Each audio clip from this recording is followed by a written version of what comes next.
Hi, I'm Sue Calloway, car columnist for Fortune magazine, and I'm here doing perhaps my favorite thing of all, testing fine German automobiles today. And I'm sitting in the latest Audi, the S5. The S5 represents an entirely new model line for Audi, and it slots between the A4 and the A6 sedans. Technically, this is a sport coupe, but in fact, the back seat is so roomy that you can use this as a sedan. If you look at the curves, they're sexy but aggressive. The sheet metal is muscular, and the car is low to the ground, and with the Quattro giving it all-wheel drive performance, every bit of that 353 horsepower hits the ground when you take off. Let me show you. This car has a 6-speed manual gearbox and will not come in automatic dress until several months after launch.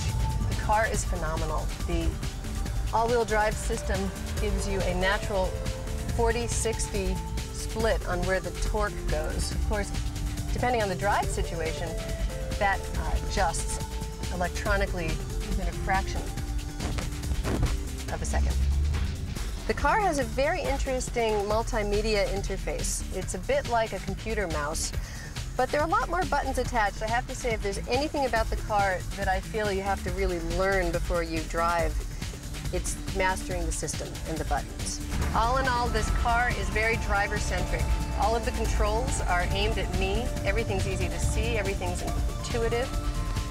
I've got great heads-up display on the speedometer, and we have beautiful teardrop-shaped dial surrounds that really mirror the eyes of the car. For $50,000, you're not going to get more than this, that is for sure. The Audi S5 offers a heck of a lot of performance, but if you want that little bit more and are willing to spend about $40,000 more, there's the granddaddy of them all, the BMW M5. It's a 500 horsepower V10 with 352 foot-pounds of torque. It's rear-wheel drive. It's a monster. Some might think spending nearly $100,000 on a high-performance sedan is a little crazy. On the other hand, I think of this car as the ultimate stealth-mobile.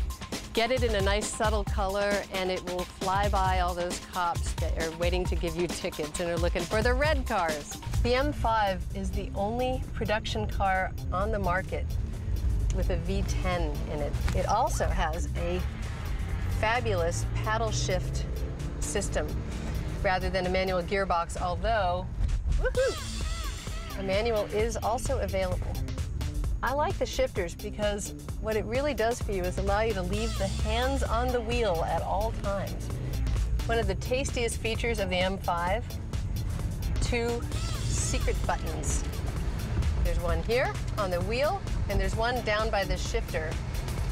Push one of those buttons and the car instantly jumps from 400 horsepower to 500 horsepower.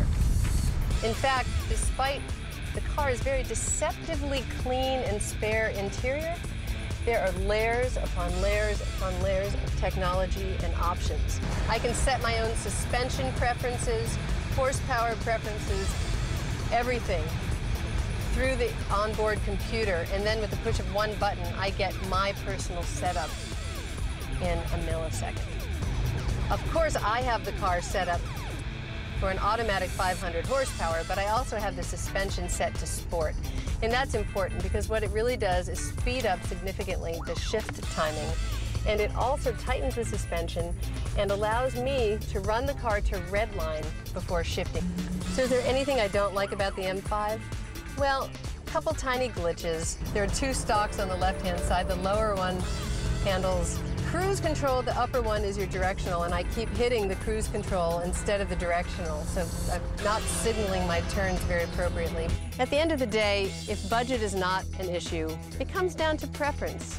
Do you like a sport coupe? Do you want a bigger sedan? Do you live in a snowy climate where the Audi's all-wheel drive is going to be a key factor to you?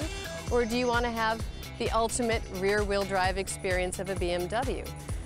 The BMW gives you a more tactile feeling of the road. If anything, this is the car that begs the driver to participate in the excitement.